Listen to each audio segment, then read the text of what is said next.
Hello বন্ধুরা, আপনারা আমার আগের গল্পের প্রথম পর্ব শুনেছিলেন, যেখানে বলা হয়েছিল আমার মায়ের মৃত্যুর পরে আমার ফুপি আমাদের বাড়িতে এসেছিলেন। এরপর তিনি বাবার অসহায়ত্ব দেখে আমাকে বাবার সঙ্গে বিয়ে করতে বলেছিলেন। এখন গল্পটি এখান থেকে এগিয়ে চলবে। যারা দেখেননি প্রথম পর্বের ভিডিও লিংক নিচে ডেসক্রিপশন বক্স এ পেয়ে যাবেন। আমি বললাম, না, এমনটা নয়। ছোটবেলা থেকেই আমি ভাবতাম বড় হয়ে এমন একজন জীবনসঙ্গী চাই, যিনি বাবার মতোই হবেন। কিন্তু ভাগ্যের কী খেলা, আপনাকেই আমার জীবনসঙ্গী হিসেবে পেয়েছি। আমি আপনাকে খুব ভালোবাসি, বাবা। আমি চেষ্টা করব আপনাকে সবসময় সুখী রাখতে। বাবা শান্ত স্বরে বললেন, তোমার কথা ঠিকই আছে। আমি তোমার বাবা হলেও এখন থেকে আমাদের সম্পর্ক এক নতুন রূপ নেবে। কিছুদিন আগে পর্যন্ত যাকে বাবা বলে ডেকেছি, তার ভূমিকা আমার জীবনে এখন বদলে যাচ্ছে। আমি ভেবেছিলাম তাকে বাবা বলেই ডাকব, কিন্তু আমাদের সম্পর্ক ধীরে ধীরে অন্য রূপ নিতে শুরু করেছে। আমি লাজুকভাবে বললাম, আমি চেষ্টা করব। তার মুখে আনন্দের ঝিলিক ফুটে উঠল। তিনি আমার মুখ তুলে বললেন, এবার নিজের মনে একটা বিষয় স্থির করে নাও। আমি এখন থেকে চাই তুমি আমাকে এমনভাবে ডাকো, যেমন তোমার মা আমাকে ডাকতেন। আমি লজ্জা পেয়ে মৃদু হেসে বললাম, আমি চেষ্টা করব। আমার চোখে ধীরে ধীরে তার প্রতি এক নতুন দৃষ্টিভঙ্গি স্পষ্ট হচ্ছিল। আমাদের সম্পর্ক আর বাবা মেয়ের মধ্যে সীমাবদ্ধ থাকল না। আমি বুঝে গেলাম, এখন থেকে তিনি আমার জীবনের নতুন এক অধ্যায়ের সঙ্গী হতে চলেছেন। তার চোখে আমার প্রতি এক গভীর দৃষ্টিভঙ্গি ছিল, যা আমার মনে এক নতুন অনুভূতির জন্ম দিচ্ছিল।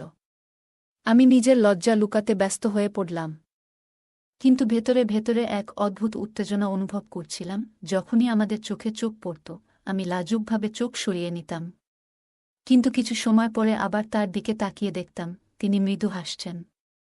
এই মুহূর্তগুলো আমাদের মধ্যে এক নতুন ধরনের সংযোগ তৈরি করছিল। একদিন ছেলেমেয়েরা একটা জিনিস চাওয়ার জন্য জেদ করতে লাগল। বাবা তাদের সেই মুহূর্তে তা দিতে রাজি হলেন না। তখন দুই সন্তান আমার দিকে তাকিয়ে বলল, মা, তুমি এনে দাও না। আমি হেসে বললাম, ঠিক আছে, নিয়ে নিও। তারা খুশিতে উজ্জ্বল হয়ে উঠল। কিন্তু তখন ছোট মেয়ে বলল, থাক মা, বাবা রাগ করবেন। আমি হেসে বললাম, বাবা রাগ করবেন না, এবং বাবার দিকে তাকিয়ে একবার মৃদু হাসলাম।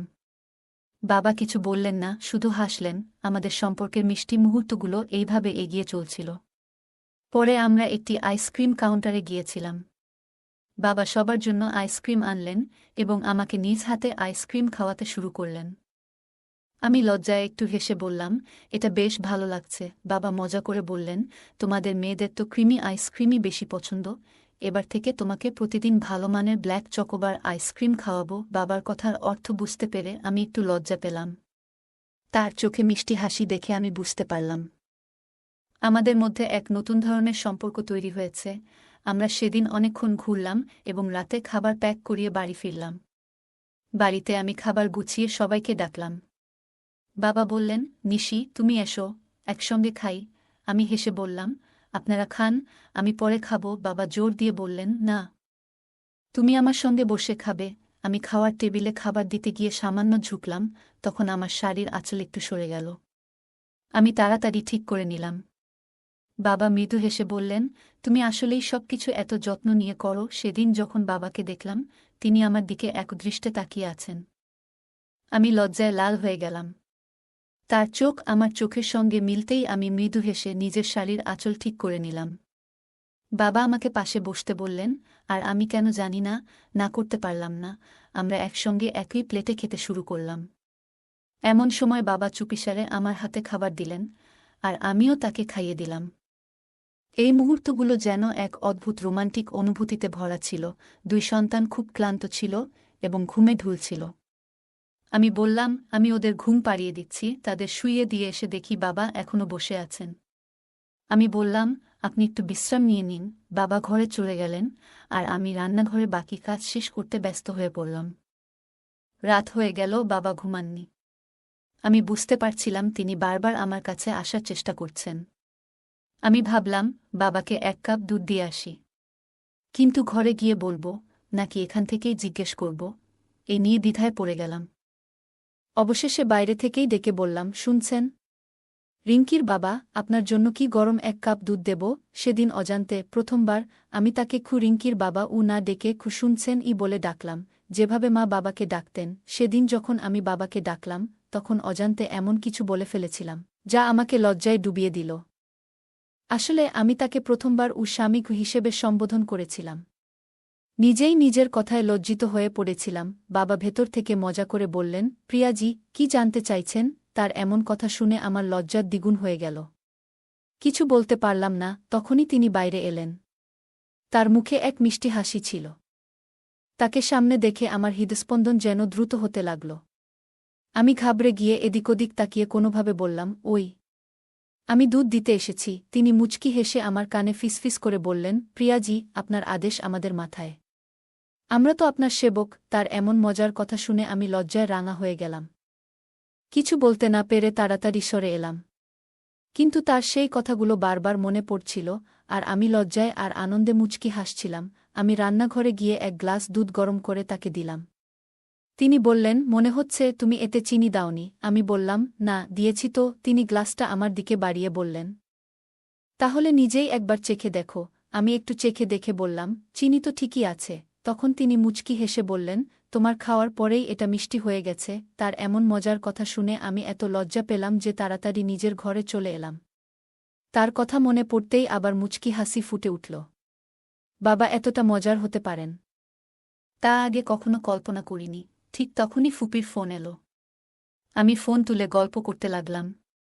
গল্পের মাঝখানে ফুপি জিজ্ঞেস করলেন, ভাবি, সব ঠিকঠাক তো? সেদিন আমি বাইরে গিয়ে ফুপির সঙ্গে কথা বলতে শুরু করলাম।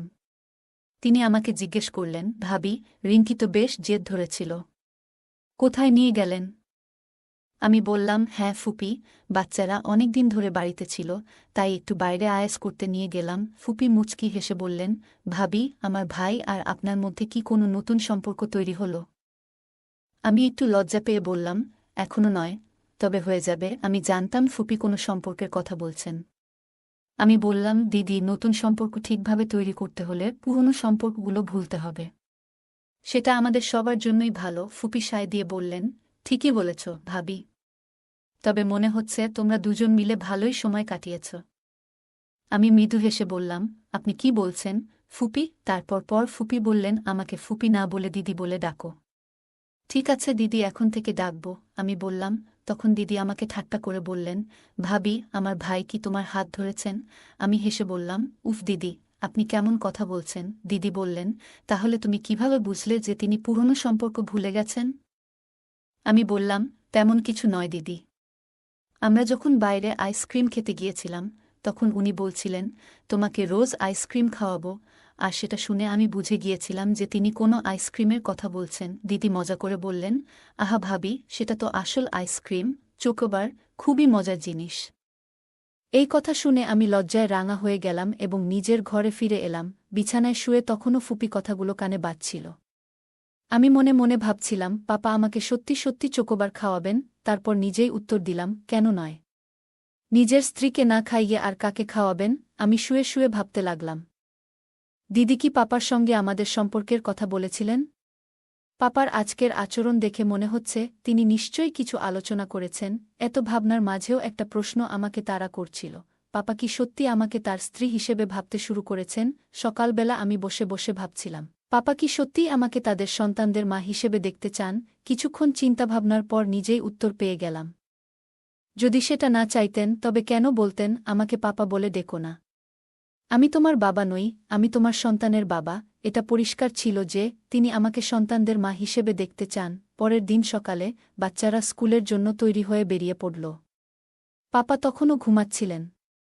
আমি ভাবলাম, কেন না বুয়াকে ফোন করে জেনে নিই তিনি পাপার সঙ্গে আমাদের বিয়ের ব্যাপারে কথা বলেছেন কিনা। আমার মনে নানা প্রশ্ন ঘুরছিল, তাই আর অপেক্ষা না করে ফোন করলাম।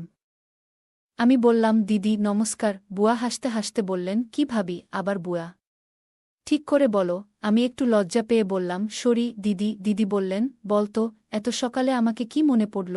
আমি বললাম, দিদি, আসলে কিছু বুঝতে পারছি না কিভাবে আপনার সঙ্গে বলবো। দিদি মিষ্টি গলায় বললেন, ভাবি, কি হয়েছে বলো তো? আমি বললাম, দিদি, আপনার কি পাপার সঙ্গে কোনো কথা হয়েছে? দিদি মজা করে বললেন, কেন ভাবি, এত তাড়াতাড়ি কিসের এত উৎসাহ? আমি লজ্জা পেয়ে বললাম, দিদি, তেমন কিছু না। আমি জানতে চাইছিলাম আপনি কি তার সঙ্গে আমাদের সম্পর্ক নিয়ে কথা বলেছেন? দিদি বললেন, হ্যাঁ ভাবি, কথা তো হয়েছেই। তোমার কি মনে হয়? আমি তো জানতাম পাপা শুনেই খুশি হয়ে যাবেন। আমি অবাক হয়ে বললাম, তবে কি সত্যিই পাপা রাজি হয়েছেন? দিদি মুচকি হেসে বললেন, ভাবি, তোমার কি মনে হয় পাপা না বলবেন? এই কথাগুলো শুনে আমার মন শান্ত হল। মনে মনে ভাবলাম, পাপা সত্যিই খুশি। হয়তো এটাই আমাদের নতুন জীবনের শুরু। দিদি বললেন, ভাবি, এটা তো সম্ভবই নয় যে কেউ আমার ভাবির এই সম্পর্ককে প্রত্যাখ্যান করবে। আরে ভাবি, দাদা তো এত খুশি যে তা ভাষায় বোঝানো যাবে না। আর শোনো ভাবি, তোমাকে একটা কথা বলি, দাদা নিজেই আমাকে বলেছিল তোমার সঙ্গে কথা বলতে। বারবার আমাকে জিজ্ঞাসা করছিল, সত্যি করে বলতো প্রিয়া কি এই সম্পর্কে রাজি আছে? দিদি কথা শুনে আমি ভীষণ লজ্জা পেলাম। মনে হলো পাপা আমাকে তার জীবনসঙ্গী বানানোর জন্য এতটাই উদ্গ্রীব। এমন সময় পাপার গলা শুনে আমি বললাম, দিদি, পরে কথা বলবো, এবং ফোনটি রেখে দিলাম। আমি তখন রান্নাঘরে ছিলাম। হঠাৎ পাপা এসে পিছনে দাঁড়ালেন। তিনি বললেন, প্রিয়া, বলো তো, আমি কি তোমার একটু সাহায্য করতে পারি? আমি লজ্জায় কিছু বলতেই পারছিলাম না। শুধু বললাম, আমি করতে পারব। আপনি যান। পাপা হেসে বললেন, তাড়াতাড়ি তৈরি হয়ে নাও, আমরা বাইরে কোথাও ঘুরতে যাব। এটা বলেই তিনি চলে গেলেন। তার চলে যাওয়ার পর আমি একটু স্বস্তি পেলাম। আমার মনে হচ্ছিল, এখন আর বেশি দিন নেই যখন আমার ঘরের ঠিকানা পাপার ঘরে বদলে যাবে। আমি যখন তৈরি হয়ে বাইরে বেরোলাম, তখন দেখি পাপার কাছে কারো ফোন এসেছে। সেই ফোন পেয়ে তাকে অন্য কোথাও কাজে যেতে হলো। আমি তখন জামাকাপড় বদলে গৃহস্থালির কাজে মন দিলাম। ঘর পরিষ্কার করার পর পাপার ঘরে তার কাপড় আনতে গেলাম। বিকেলে দরজার ঘণ্টা বাজল। আমি মনে মনে হাসতে হাসতে ভাবলাম, তিনি এসেছেন, এবং দরজার দিকে ছুটে গেলাম। মনে হচ্ছিল বহুদিন পর যেন নিজের প্রিয়জনকে দেখব। দরজা খুলে দেখি সামনে পাপা নন, কেউ দাঁড়িয়ে। পাপার বদলে অন্য কাউকে দেখে আমার মুখ মলিন হয়ে গেল।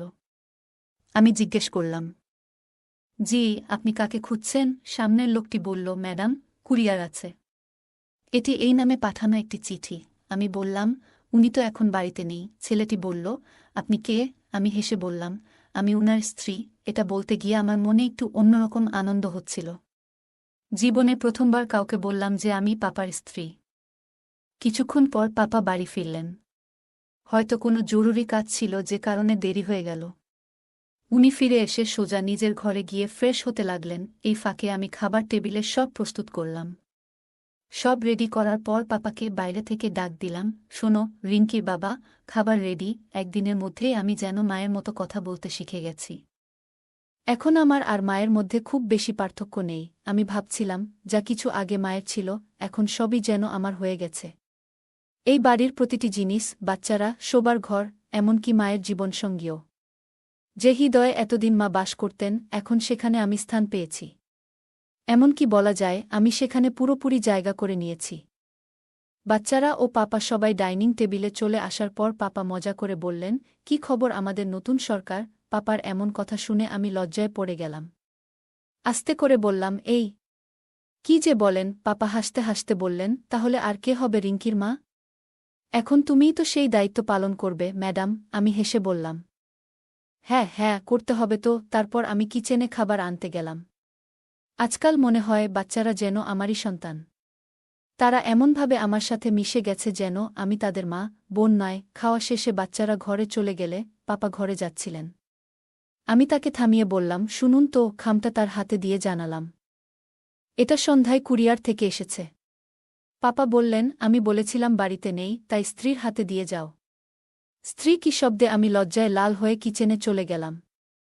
কিছুক্ষণ পর পাপা এসে বললেন, প্রিয়া, তোমার দিদির ফোন এসেছে। ফোন নিয়ে ঘরে গিয়ে দিদির সঙ্গে কথা শুরু করলাম। দিদি বলল, ভাবি নমস্কার। আমি হাসি দিয়ে বললাম, নমস্কার দিদি। দিদি মজা করে বলল, তোমার বিয়ে হলে তোমার পাপা খুশি।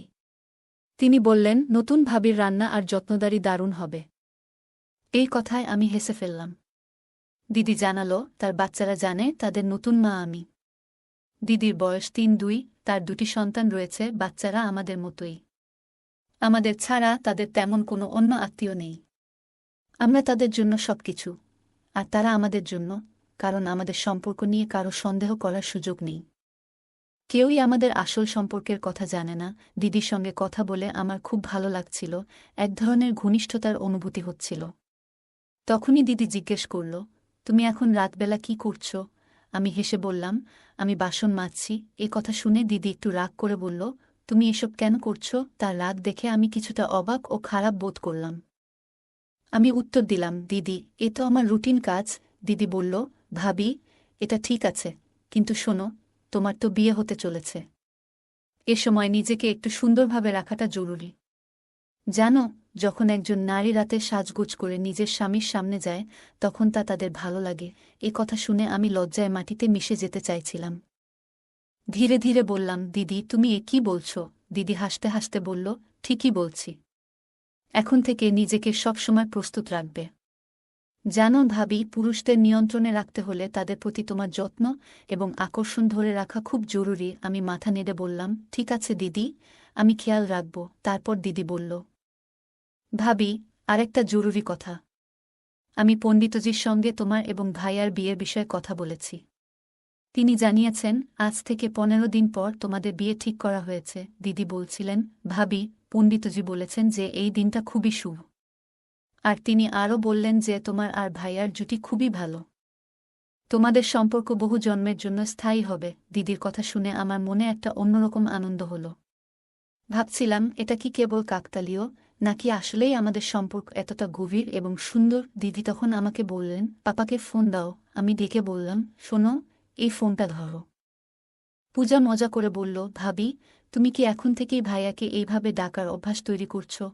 আমি একটু রেগে গিয়ে মিষ্টি স্বরে বললাম, আরে দিদি, তুমি এ কি বলছ? দিদি হেসে বলল, ভাবি, এখন আমি মজা করছি, কিন্তু কয়েকদিনের মধ্যেই তুমি নিজেই এভাবে ডাকতে অভ্যস্ত হয়ে যাবে। দিদি আর আমি একসঙ্গে হেসে উঠলাম। আমি পাপার ঘরে গিয়ে ফোন দিয়ে এলাম। তারপর নিজের ঘরে এসে বিছানায় শুয়ে পড়লাম। কিন্তু আজ আমার ঘুম কিছুতেই আসছিল না। যে বিছানায় প্রতিদিন শান্তিতে ঘুমোই, আজ যেন সেটাই অস্বস্তি দিচ্ছিল। পরের দিন সকালে আমি খুব খুশি মনে বাড়ির সব কাজ দ্রুত সেরে ফেললাম। তখন পাপা ঘুম থেকে উঠে আমাকে বললেন, নিশি, রেডি হয়ে নাও, আজ কোথাও ঘুরতে যাব। আমি একটু মজা করে বললাম, কেন, আজকেও কি কালকের মতোই তৈরি হতে হবে? পাপা একটু হাসলেন এবং আমার সামনে কান ধরে বললেন, সরি, মাফ করে দাও, কাল জরুরি কাজ ছিল। পাপার এমন ভঙ্গি দেখে আমার মুখে হাসি চলে এলো। আমি আমার ঘরে গিয়ে ভাবতে লাগলাম, আজ ঘুরতে গেলে কি পরব। এমন কিছু পরতে চাইছিলাম যা পাপার পছন্দ হবে, কিন্তু আবার কি পরব সেটা বুঝতে পারছিলাম না। ঠিক তখনই পাপা আমার ঘরে এলেন এবং বললেন, তুমি এখনো তৈরি হলে না? আমি বললাম, দেখো তো, কিছুই বুঝতে পারছি না, কি পরব। তুমি বলো না, কি পরব। পাপা মায়ের ওয়ার্ড্রোব থেকে একটি সুন্দর কালো শাড়ি বের করলেন এবং আমার দিকে এগিয়ে দিয়ে বললেন, এইটা পরো। পাপা বললেন, এই শাড়িটা পরো, তোমার ওপর দারুণ মানাবে। আমি পাপার হাত থেকে শাড়িটা নিয়ে তাড়াতাড়ি তৈরি হতে শুরু করলাম। সেদিন মায়ের কালো রঙের সুন্দর শাড়ি এবং তার সাথে মানানসই ব্লাউজ পরেছিলাম। শাড়ির সঙ্গে মিলিয়ে চুড়ি, কানের দুল এবং একটি লাল টিপ পরেছিলাম। সাজগোজের পর মনে হচ্ছিল, আজ যেন আমার চেয়ে বয়সে বড় দেখাচ্ছে। পরে পাপা এসে গেলেন। আমি আস্তে করে জিজ্ঞেস করলাম, আপনি এসে গেছেন? পাপা হেসে উত্তর দিলেন, আর কিছু না বলে শুধু মৃদু হাসলেন। তার হাতে একটি ছোট বাক্স ছিল। তিনি বাক্সটা আমার দিকে এগিয়ে দিয়ে বললেন, নিশি, এটা তোমার জন্য উপহার। আমি পাপার হাত থেকে বাক্সটা নিয়ে মুচকি হেসে খুললাম। বাক্স খুলতেই দেখলাম তাতে সোনার সুন্দর গয়না। বাক্স খুলতেই দেখলাম ভেতরে দুটি খুব সুন্দর বালা। বালা দেখে আনন্দে উচ্ছ্বাস প্রকাশ করে বললাম, ওয়াহ, কি সুন্দর বালা এগুলো। তারপর বললাম, আপনার জন্য একটু পানি নিয়ে আসি। পাপা আমাকে থামিয়ে বললেন, প্রিয়া, দিদির সাথে কি তোমার কথা হয়েছে? আমি বুঝতে পারছিলাম পাপা কি বিষয়ে জিজ্ঞেস করছেন, তবুও জিজ্ঞাসা করলাম, কোনো বিষয়ে পাপা? পাপা বললেন, পূজা কি তোমাকে কোনো তারিখের ব্যাপারে কিছু বলেছে? আমি মৃদু হেসে লজ্জায় মাথা নিচু করে বললাম, জি পাপা। আমার মুখ থেকে জি শুনে পাপা আমার কাছে এগিয়ে এসে বললেন, প্রিয়া, তোমার কোনো আপত্তি নেই তো? আমি কি বলবো বুঝতে পারছিলাম না। আমার লজ্জায় মাথা নিচু হয়ে গেল। পাপার সামনে এইভাবে দাঁড়িয়ে থাকতে খুব অস্বস্তি হচ্ছিল। আমার মুখ পুরো লাল হয়ে উঠেছিল। পাপা কিছু বলার জন্য মুখ খুলছিলেন, ঠিক তখনই রিঙ্কি এসে পড়ল। লজ্জা লুকিয়ে আমি বললাম, আমি আপনার জন্য পানি নিয়ে আসছি। এটা বলে আমি দ্রুত রান্নাঘরের দিকে চলে গেলাম। রিঙ্কি পাপার কাছে গিয়ে জিজ্ঞেস করল, পাপা, আমি কেমন দেখাচ্ছি? পাপা তাকে কোলে তুলে নিয়ে আদর করে বললেন, খুব সুন্দর দেখাচ্ছ। তখন রিঙ্কি বলল, আমি সুন্দর দেখাচ্ছি বলেই আপনি আমাকে কোলে তুলেছেন। তাহলে মাকে সুন্দর দেখাচ্ছিলেন, তখন কেন তাকে কোলে তুললেন না? আপনি কি মিথ্যা বলছেন যে মা সুন্দর? রিঙ্কির প্রশ্ন শুনে আমি লজ্জায় মাটির সঙ্গে মিশে যেতে চাইছিলাম। তাকে মৃদু বকাঝকা করে বললাম, তুই কি সব বলিস? যা, এখানে থেকে যা। পাপার দিকে তাকালাম। তিনি মুচকি হাসছিলেন। আমি আর তার চোখের দিকে তাকাতে পারছিলাম না। দ্রুত সেখান থেকে বের হয়ে এলাম। কিছুক্ষণ পর পাপাও তৈরি হয়ে বের হলেন। আমি তখনও তার চোখে চোখ রাখতে পারছিলাম না, কিন্তু পাপা আমার দিকে তাকিয়ে হাসছিলেন। তারপর আমরা সবাই বাজারে কেনাকাটার জন্য বের হলাম। আজ পাপার সঙ্গে বের হতে এক অদ্ভুত অনুভূতি হচ্ছিল। আজ শপিংয়ে যাওয়ার সময় মনে হচ্ছিল যেন পাপার সঙ্গে নয়, আমার নিজের স্বামী আর সন্তানদের সঙ্গে যাচ্ছি। আমরা একটি মলে গিয়েছিলাম, যেখানে পাপা আমার জন্য শাড়ি বেছে দিলেন এবং বিয়ের একটি সুন্দর পোশাকও পছন্দ করলেন। শপিং করতে গিয়ে আমি বুঝলাম, আমার এবং পাপার পছন্দ একেবারে মিলে যায়। যেই শাড়িটা আমার পছন্দ হয়েছিল সেটাই পাপারও পছন্দ। আমাদের পছন্দ এতটা মিলে যাওয়া দেখে মনে হচ্ছিল আমি সত্যিই পাপার জন্যই তৈরি হয়েছি। পাপা শাড়ির ব্লাউজগুলো খুবই সুন্দর ডিজাইন করে সেলাই করার জন্য দিয়ে দিলেন। এতে আমার কোনো আপত্তি ছিল না, কারণ এগুলো তো তাকে দেখানোর জন্যই পরব। আমরা বাইরে থেকেই খাওয়া দাওয়া সেরে বাড়ি ফিরে এলাম। রাতে নিজের বিছানায় শুয়ে পাপার কথা ভাবতে লাগলাম। আমার চোখে ঘুম ছিল না। তখন উঠে দেখলাম পাপার ঘরের লাইট জ্বলছে। ভাবলাম পাপাও হয়তো জেগে আছেন। হয়তো তারও আমার মতো ঘুম আসছে না, কারণ আমাদের বিয়ে হতে চলেছে। বিয়ের আগে কারই বা ঘুম আসে? সকালে আমি বাচ্চাদের স্কুলের জন্য প্রস্তুত করছিলাম। রিঙ্কি বায়না ধরল, মা, আজ তুমি আমাকে স্কুলে পৌঁছে দাও। বাড়ির কাজ থাকায় বোঝালাম, তুমি নিজে চলে যাও, কিন্তু সে জিদ ধরে বলল, পাপার সঙ্গে যাব। পাপা তখনও ঘুমাচ্ছিলেন। ঘরে গিয়ে ডাকলাম, শুনছ? উঠে বাচ্চাদের স্কুলে দিয়ে আসো। পাপা বললেন, ওরা তো ভ্যানে যাবে। আমি জোর দিয়ে বললাম, না, তোমাকেই যেতে হবে। পাপা কাপড় পরতে পরতে বললেন, যা হুকুম সরকার। এই কথায় আমি হেসে বললাম, তাড়াতাড়ি করো, দেরি হচ্ছে। আমি এখন পাপার সঙ্গে একজন স্ত্রীর মতোই আচরণ করছি, যেন বাড়ির সব দায়িত্ব আমার। পাপা বাচ্চাদের স্কুলে ছেড়ে যাওয়ার পর আমি ঘরের কাজে মন দিলাম। পাপার ঘর গুছাতে গিয়ে মোবাইল বেজে উঠল। দিদি ফোন করেছিল। দিদি হাসতে বললেন, ভাবি, ভাইয়াকে নিজের ইশারায় নাচানো শুরু করেছেন নাকি? আমি মুচকি হেসে উত্তর দিলাম, রিঙ্কি একটু জিদ করছিল তাই। পাপা ফিরে এসে বললেন, প্রিয়াজি, আজ একটু ঘুরে আসি। আমি রাজি হয়ে প্রস্তুতি নিতে গেলাম। হঠাৎ ভাবলাম পাপার পছন্দের পোশাক পরি। তাকে জিজ্ঞেস করলাম, কি পরব বলুন তো? পাপা আমার জন্য লাল শাড়ি বেছে দিলেন। তিনি আমার দিকে তাকিয়ে মুচকি হেসে ঘর থেকে বেরিয়ে গেলেন। আমি লাল রঙের শাড়িটি পরে নিলাম আর চুল খুলে রাখলাম, কারণ আমি জানি পাপা আমার খোলা চুল খুব পছন্দ করেন। আমি যখন বাইরে এলাম পাপা শুধু আমার দিকেই তাকিয়েছিলেন। আমি হাসতে হাসতে বললাম, এভাবেই দেখবেন নাকি চলবেন? পাপা হেসে বললেন, চলো, তবে আগে পাশে কিছু টাকা রেখে দাও। আমি জানতে চাইলাম, কত টাকা? পাপা বললেন, সরকার, আপনার ইচ্ছেন তোই রাখুন। শপিং তো আপনি করবেন, আমরা তো কেবল আপনার চাকর। মালকিনের কাছে এমন কিছু প্রশ্ন করার সাহস আমাদের নেই। পাপার কথা শুনে আমার গাল লজ্জায় লাল হয়ে গেল। আমি মুচকি হেসে বললাম, এই রকম কথা বলা আপনি শিখেছেন? তারপর আমি আলমারি থেকে কিছু টাকা নিয়ে পাপার সঙ্গে বেড়াতে বেরিয়ে পড়লাম। পাপা গাড়ি চালিয়ে শহরের বাইরে একটি নির্জন জায়গায় নিয়ে এলেন। সেখানে একটি পুরনো দুর্গ ছিল। পাপা বললেন, প্রিয়া, তোমার ছবি তোলার জন্যই এখানে নিয়ে এসেছি। আমি বললাম, এটা তো বাড়িতেও করতে পারতেন। পাপা হেসে বললেন, বাইরের সবুজের মধ্যে ছবি আরও সুন্দর আসবে। পাপার কথা শুনে আমি মৃদু হেসে বললাম, ঠিক আছে, চলুন। পাপা আমার কানের কাছে এসে ফিসফিসিয়ে বললেন, ভয় লাগছে না তো?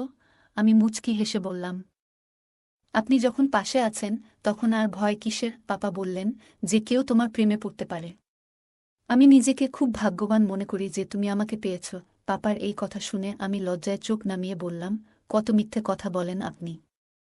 আমি এত সুন্দর নই, আমি খুব সাধারণ চেহারার মেয়ে। বাবা বললেন, চলো বাইরে একটু হাঁটি। আমি চুপচাপ সম্মতি দিলাম এবং বাইরে একটা আম গাছের দিকে ইশারা করলাম। আমরা গাছটার নিচে গেলাম। বাবা তখন মোবাইল বের করে বললেন, একটু দাঁড়াও, তোমার ছবি তুলতে চাই। আমি পোজ দিলাম আর বাবা ছবি তুললেন। ছবি তোলার সময় বাবা নিজেও কিছু পোজে আমার সঙ্গে ছবি তুললেন। হঠাৎ তিনি পকেট থেকে ছোট্ট একটা বাক্স বের করলেন। বাক্সটা খুলে দেখলাম একটা আংটি। বাবার চেহারায় তখন এক অদ্ভুত কোমলতা। তিনি বললেন, প্রিয়া, এই আংটি তোমার জন্য। আমি চাই তুমি এই সম্পর্ককে নতুনভাবে গ্রহণ করো। আমি হতভম্ব হয়ে দাঁড়িয়েছিলাম। বাবা আমার হাত ধরে আংটিটা পরিয়ে দিলেন। লজ্জায় আমি দৌড়ে চলে এলাম। বাবা আমার পেছন পেছন এলেন এবং বললেন, প্রিয়া, তোমার উপস্থিতি আমার জীবনে একটা নতুন অর্থ এনেছে। তোমাকে ছাড়া আমি আর এক মুহূর্ত থাকতে পারব না। এরপর আমরা অনেক কথা বললাম। কিছুক্ষণ পর বাবা বললেন, চলো, তোমার জন্য কিছু কেনাকাটা করি। আমরা বাজারে গিয়ে আমার জন্য সুন্দর কিছু পোশাক কিনলাম। বাবা বারবার বলছিলেন, তোমার মতো সুন্দর মেয়ে যদি সুন্দর পোশাক না পরে তাহলে কিভাবে হবে? আমি তার কথায় হাসলাম, আবার একটু লজ্জাও পেলাম। বাবার সাথে কাটানো প্রতিটি মুহূর্ত যেন বিশেষ হয়ে উঠছিল। বাবা বললেন, প্রিয়া, আমাদের বিয়ের পর তোমার পছন্দমতো নতুন ফার্নিচার কিনে তোমার জন্য নতুন ঘর সাজাব। এই কথায় আমি এক মুহূর্ত থেমে তাকে জিজ্ঞেস করলাম, তোমার কি মনে হয় আমি তোমার সঙ্গী হতে পারব? বাবা গভীরভাবে আমার চোখের দিকে তাকিয়ে বললেন, তুমি আমার জীবনের সবচেয়ে বড় প্রেরণা। বাবা বললেন, চলো, বাড়ির জন্য কিছু নতুন জিনিস কিনি। কেনাকাটা সেরে আমরা বাড়ি ফিরলাম। তখনই বাচ্চারা বাড়ি এলো আর আমি ঘরের কাজে ব্যস্ত হয়ে পড়লাম। হঠাৎ বাবার ফোনে কল এলে তিনি দেখা করতে বাইরে চলে গেলেন। আমি ঘর গুছানোর সময় ভাবছিলাম, এই বাড়ি এখন আমারও। পুরনো অ্যালবাম দেখতে গিয়ে বাবার সঙ্গে মায়ের একটি ছবি দেখে অদ্ভুত অস্বস্তি হল। মনে হল, বাবার পাশে থাকার অধিকার কেবল আমার। চিন্তা সরিয়ে রাতের খাবার তৈরি করতে লাগলাম। কিছুক্ষণের মধ্যেই বাবা ফিরে এলেন আর আমি খাবার টেবিল সাজালাম। আমি বাবাকে ডাকার জন্য তার ঘরে গিয়েছিলাম। তখন বাবা বললেন, নিশি, তোমার কেনা পোশাকগুলো পরে দেখেছ? মাপ ঠিক আছে তো? আমি লজ্জায় মুখ নামিয়ে বললাম, হ্যাঁ, সব ঠিক আছে। বাবা আবার বললেন, একবার পরে দেখো, ভালো লাগবে। আমি তখন মৃদু হাসলাম এবং বললাম, পরে দেখব। খাবার টেবিলে সবাই একসঙ্গে বসেছিলাম। বাবা মাঝে মাঝে আমাকে দিকে তাকিয়ে হাসছিলেন আর আমি লজ্জায় চোখ নামিয়ে নিচ্ছিলাম। সেদিনের পুরো সন্ধ্যাটা আমার কাছে বিশেষ হয়ে উঠেছিল। মনে হচ্ছিল আমাদের জীবনে এক নতুন অধ্যায় শুরু হতে চলেছে। রাতের খাবারের পর আমি বাচ্চাদের ঘুম পাড়িয়ে রান্নাঘরে কিছু কাজ গুছাতে গেলাম। হঠাৎ পেছন থেকে বাবার কণ্ঠ শুনতে পেলাম, নিশি, তুমি কি জানো তুমি কতটা বদলে গেছ? আমি ঘুরে তাকালাম এবং মৃদু হেসে বললাম, আপনার কথার মানে কি বাবা? বাবা বললেন, তোমার হাসি, তোমার যত্ন, এগুলো যেন আমার জীবনের সব ক্লান্তি মুছে দেয়। আমি লজ্জায় মাথা নিচু করে বললাম, আপনি এমন কথা বলছেন কেন? বাইরে রিঙ্কি যদি শোনে তাহলে কি ভাববে? বাবা আমার দিকে তাকিয়ে বললেন, তোমার উপস্থিতি আমার জীবনের সবচেয়ে বড় আশীর্বাদ। আমি আর কিছু বলতে পারলাম না, শুধু হেসে রান্নাঘরের কাজ চালিয়ে গেলাম। কিছুক্ষণ পর বাবা আবার বললেন, নিশি, জানো, আমি তোমার মতো জাদুকরী মেয়ে কখনো দেখিনি। তুমি আমার জীবনের সবকিছু পাল্টে দিয়েছ। এই কথা শুনে আমি লজ্জায় রান্নাঘর ছেড়ে বেরিয়ে এলাম। বন্ধুরা, আজকের গল্প এখানেই শেষ। কিন্তু এরপর কি হলো সেটা জানতে হলে অপেক্ষা করতে হবে পরবর্তী পর্বের জন্য।